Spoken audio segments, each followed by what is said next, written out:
I'm a composer. I'm a media composer.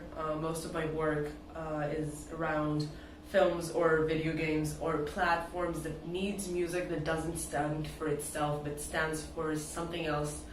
I usually work with a lot of people creating and giving their ideas some sort of meaning, musical meaning, and trying to develop their ideas.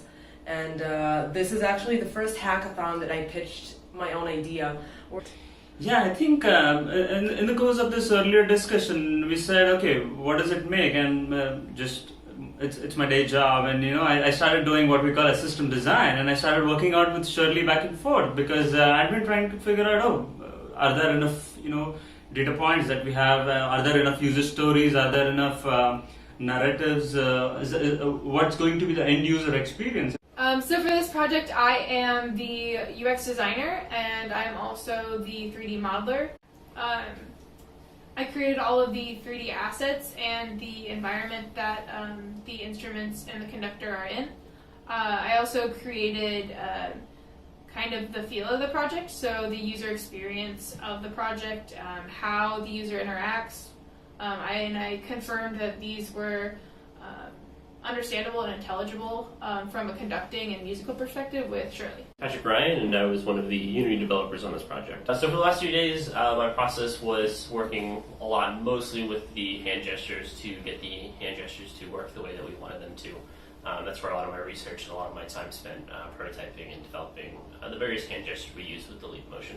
So what we're doing is we're creating a virtual reality experience for those who are unfamiliar with the process of conducting an orchestra. So we have the user from the perspective of the conductor leading the orchestra of instruments through different interactions that the user can do with their hands. We mapped all the instruments that are sitting inside the orchestra, so we have the violins, the second violins, the viola, cellos.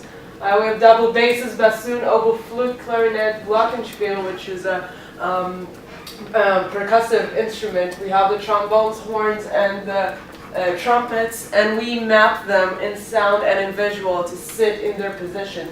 So you can actually control every single instrument in the orchestra as you go along. So if you point out to the direction where the violin's supposed to sit, you can control only the violins. If you go between them, you can control two instruments at the same time.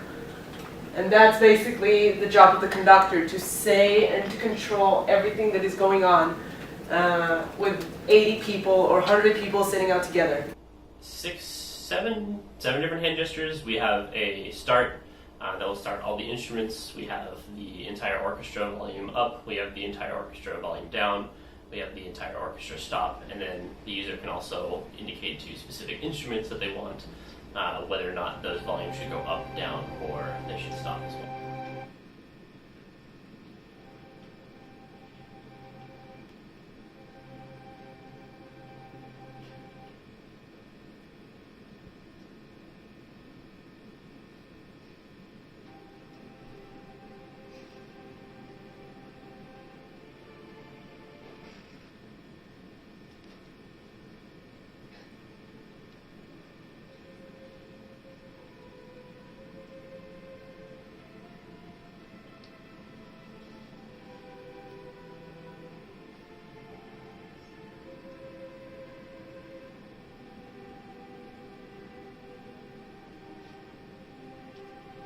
This is more of an educational experience for those who may be intimidated by learning about music or learning how to conduct music. Especially like for myself, I didn't know much about orchestras at the start of this project. So this was a great learning experience for me just making it, because I got to learn what instruments go into a symphony orchestra. I am not a musician. I have very little musical talent, but I spent most of my time researching the tools that we were using, the hardware we were using for this project, allowing to communicate specifically with the individual instruments as well as the orchestra as a whole.